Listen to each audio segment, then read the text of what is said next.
giunto il momento di presentare il nostro capolista nel collegio della... Oggi sono sì. Presento Enzo Mugnoni, sarà lui a presentarsi.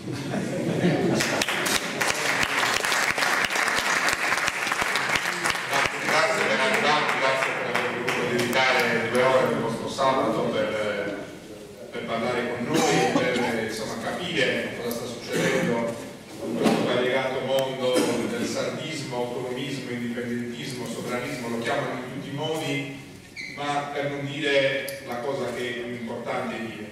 Questo è l'unico progetto che oggi è in campo per la Sardegna, è l'unico progetto che non ha altri padroni se non i sardi, che non ha altri punti di riferimento e altre persone alle quali tenere conto se non i cittadini sardi.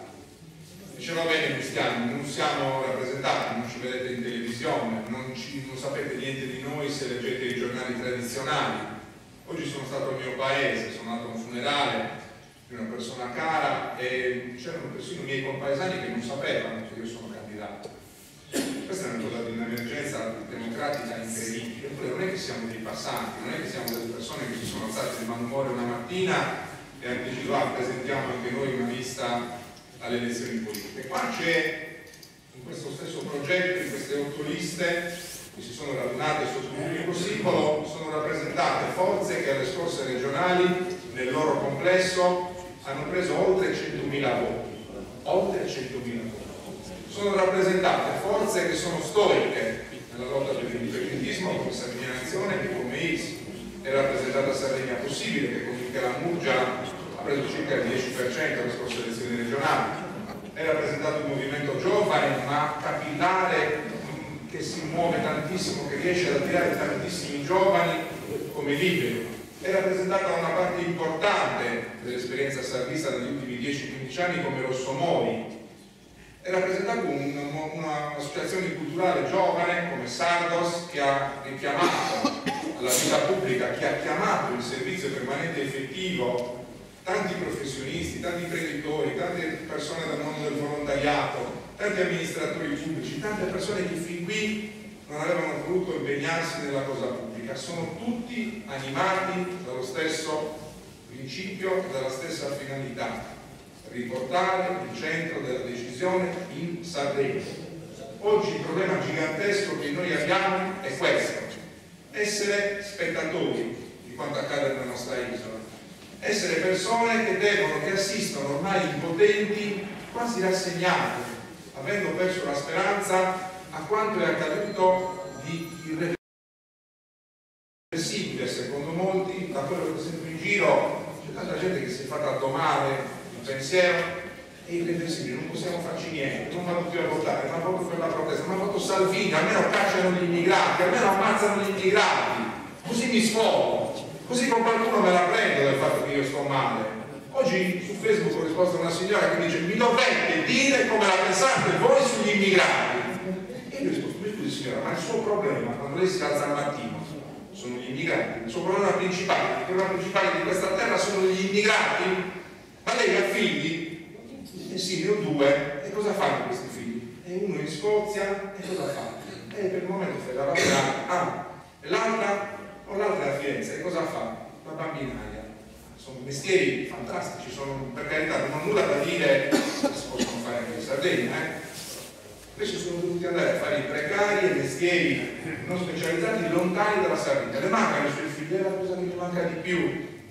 Come mai non sono rimasti in Sardegna? Perché qua non c'è lavoro.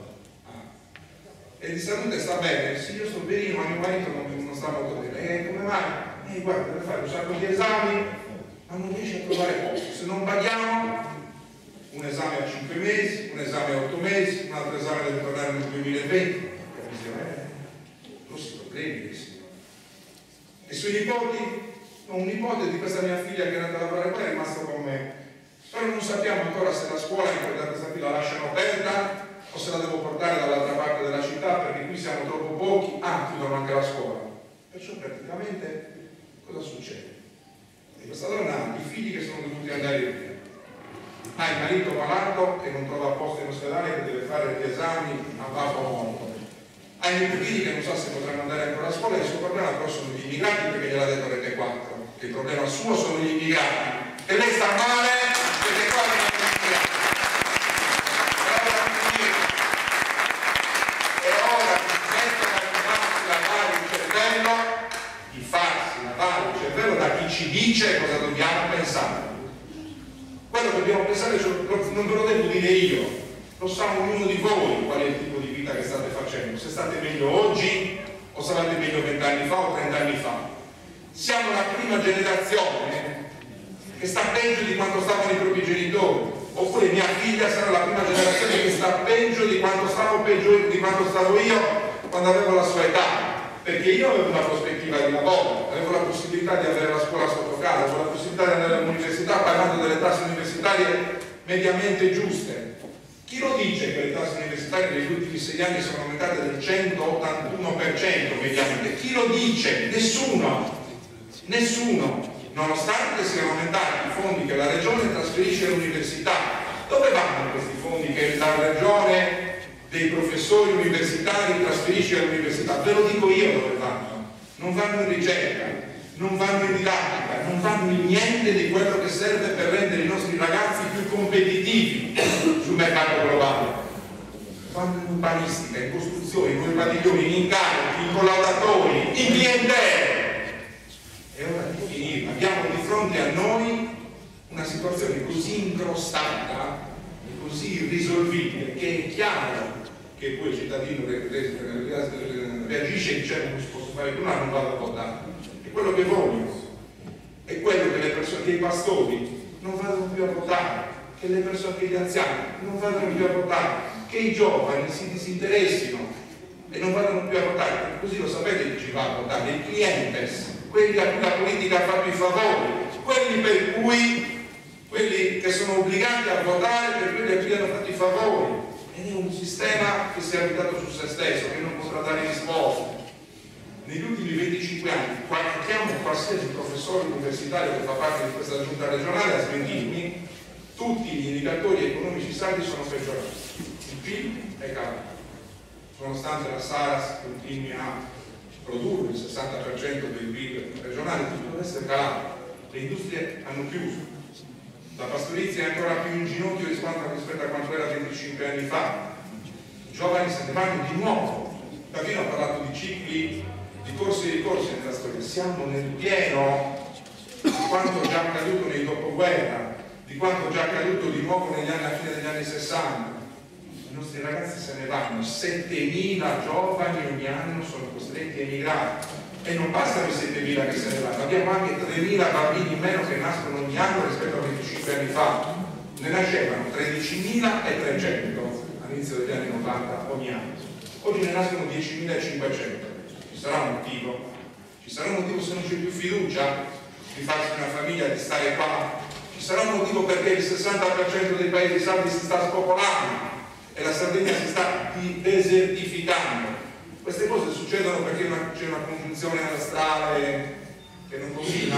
No, succedono perché la Sardegna è spettatrice, perché qua non c'è una classe politica che si preoccupa di pianificare, di regolare, di governare quelli che sono i suoi movimenti sul mercato mondiale, sul mercato globalizzato.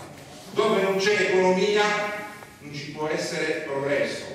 Dove non c'è un'economia governata, giusta, equa, dove non c'è giustizia sociale non ci può essere progresso, e dove non c'è giustizia sociale neanche le imprese, neanche la libera impresa può andare bene, perché in una società malata la libera impresa produce cose che nessuno può comprare, e dunque è anche lì è un circuito chiuso, perverso, che non produce risultati. Questo perché? Perché la classe politica sarda negli ultimi 25 anni, da quando c'è questo falso bipolarismo, è stata anestetizzata.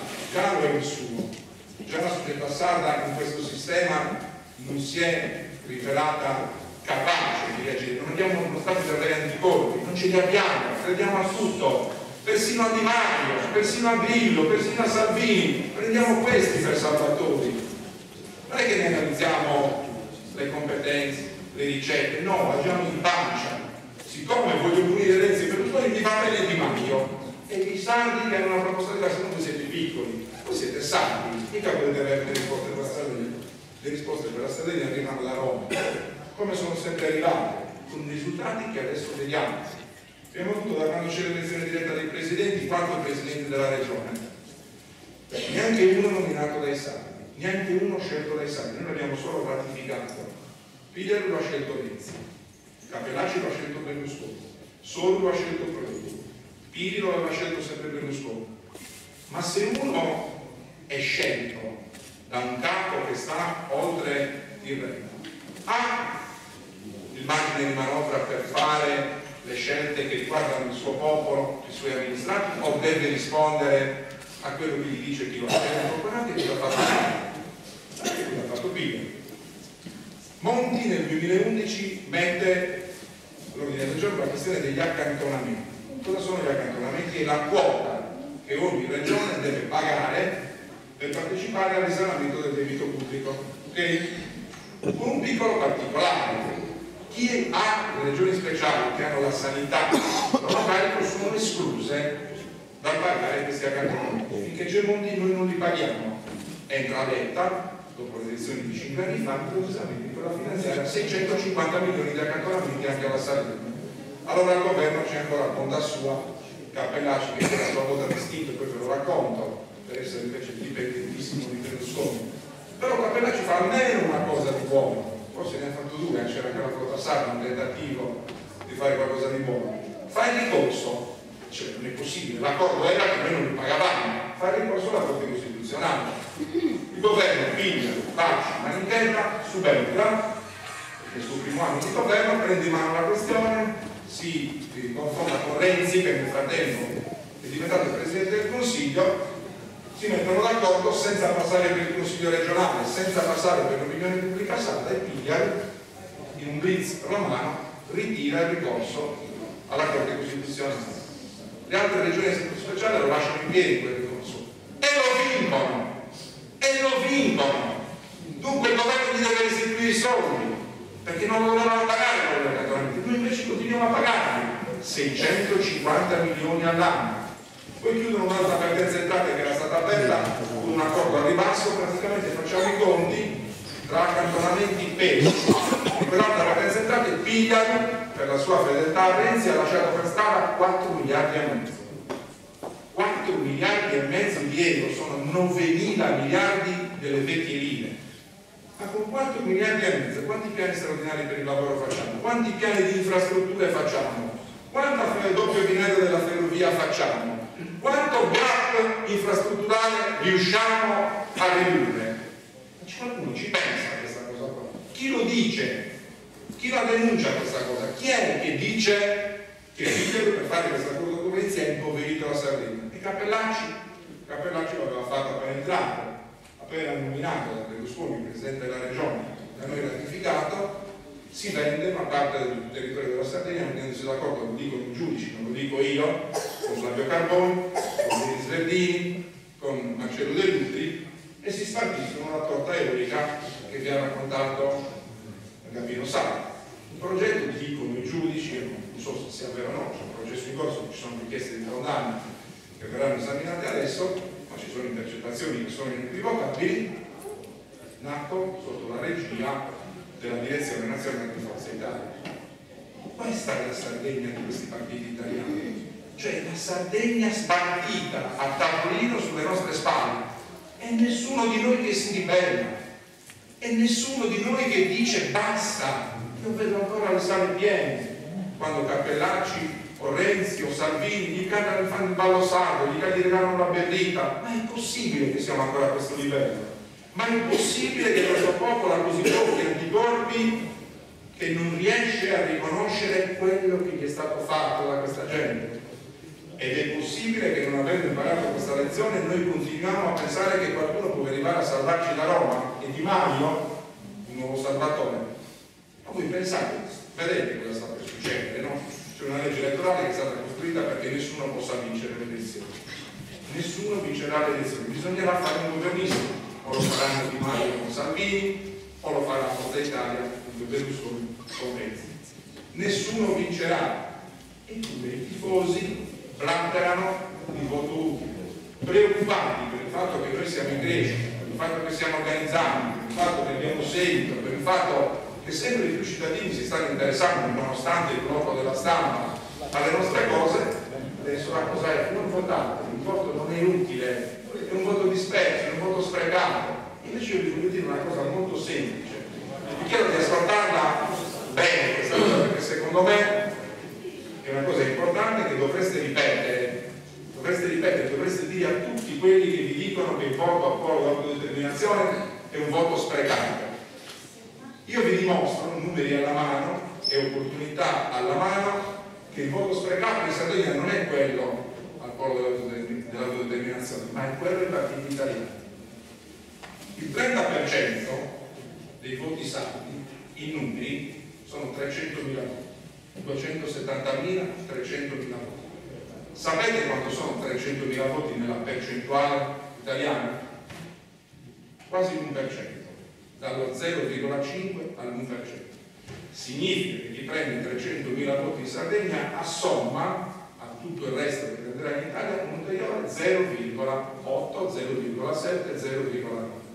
È tecnicamente dimostrato che questo 0,9 non farà vincere nessuno, stanti i sondaggi. Cioè, se il Movimento 5 Stelle invece di prendere il 28 che prenderà, prende il 29, non vince. Se Forza Italia e Salvini invece di prendere il 34 prendono il 35, non vincono, non cambia nulla. Se il PD invece di prendere il 26 prende il 27, non vince, non cambia nulla. Se il Movimento 5 Stelle invece di prendere 300.000 voti in Sardegna ne prende 200.000, perdono 0,2, 0,3, non gli cambia nulla. Significa che quei 100.000 voti in più sono un voto disperso, un voto sprecato. Se noi prendiamo 100.000 voti o 200.000 voti, il 10 o il 20% in Sardegna, vi sembra che non cambi nulla? Vi sembra che non riportiamo il centro delle decisioni qua dal 10 al 20% preso alle elezioni politiche in Sardegna? Allora qual è il voto sprecato? Qual è il voto utile per la Sardegna? Lo 0,2-0,3 in più che regalate al PD, al Movimento 5 Stelle, a Forza Italia, o il 10% o il 20% possibile che date di forza al polo dell'autodeterminazione qua? Io non rimetto alle vostre intelligenze, alla vostra capacità di capire quale sarà la proiezione di un risultato di questo tipo. Vi faccio un altro esempio. La Corsica, 300.000 abitanti, poco più di 300.000 abitanti, divisissimi peggio di loro, addirittura molti, nelle fazioni degli autonomisti, fino a oggi, degli autonomisti, degli indipendentisti e compagnia. 4 anni fa si mettono d'accordo, si alleano per una combinazione, per un incidente della storia, vincono le elezioni regionali. Questo polo composito, quel nostro, vince le elezioni regionali col 28, 29, 30%, approfittando delle divisioni fra Front National, centrodestra francese, i duellisti e la sinistra francese. Vincono di incollatura le elezioni regionali, si mettono d'accordo, fanno un miracolo e governano la regione Corsica, che tra l'altro aveva un sistema istituzionale tutto diverso perché aveva 2 consigli, 2 presidenti, un casino. Bene, sono stati meglio. Cosa è successo in Corsica? Una rivoluzione? No. Sono stati peggio? No. Tanto non sono stati peggio che un anno fa hanno fatto le elezioni legislative per il Parlamento, tipo quelle che stiamo facendo noi oggi, e su 4 deputati ne hanno eletto 3 dei partiti corsici, non partiti.